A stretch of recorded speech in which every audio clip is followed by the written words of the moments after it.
All right, peace. It's Bronzebird here with another video. Before I begin, like and subscribe.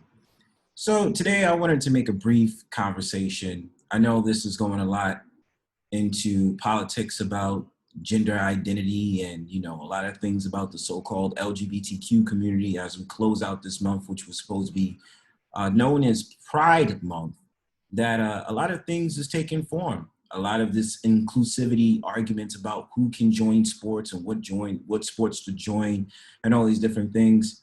Maybe I said this a while ago on my channel when I first started off about how they're wanting to create the grayscale area when it comes to inclusivity about different activities.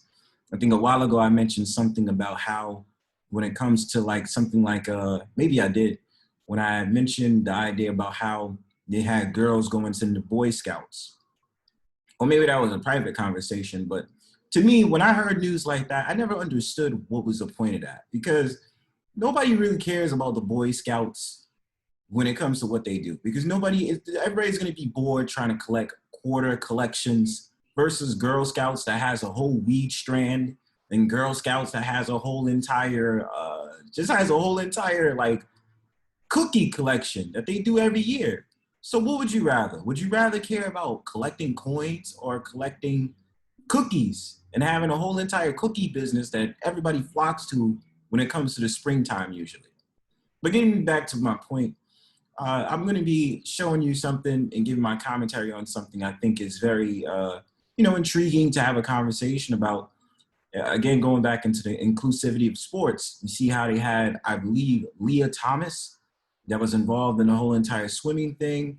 You had the whole entire argument about how they had transgender women or transgender teenage girls that competed in the race tracks and stuff like that. So I figured I'd give my spin on it. I give my opinion. So Pete.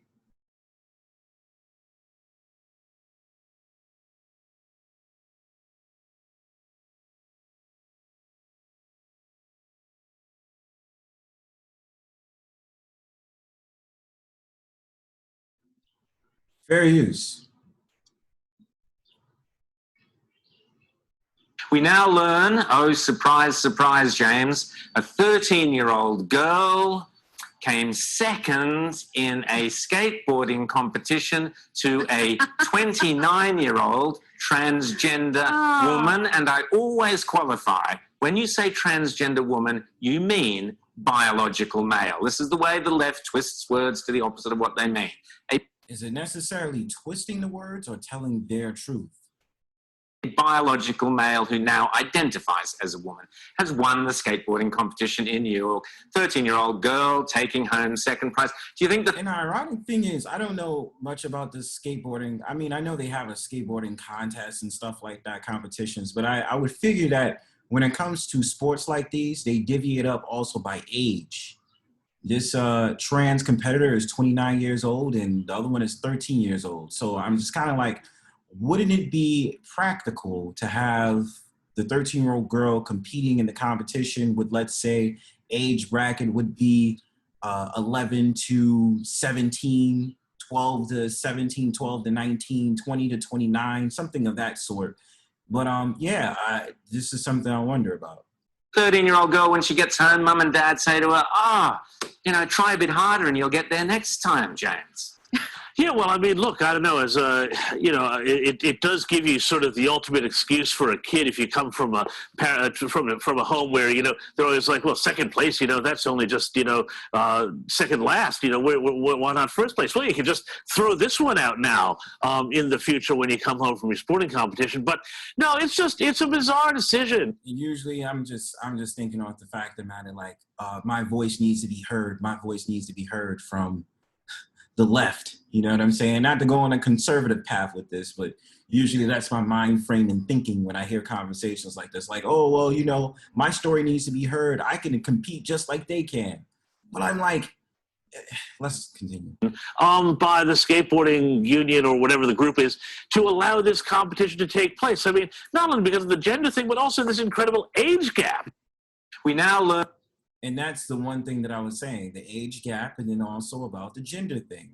Now, in my honest opinion, and this is not a no hate speech, My whole entire thing is, at the end of the day, what I think should happen is that they should have their own brand of sports. It's not fair for and usually you're seeing more transgender women coming into these sporting events and, you know, being more out there. So that makes me want to study if there's more transgender women than there are men.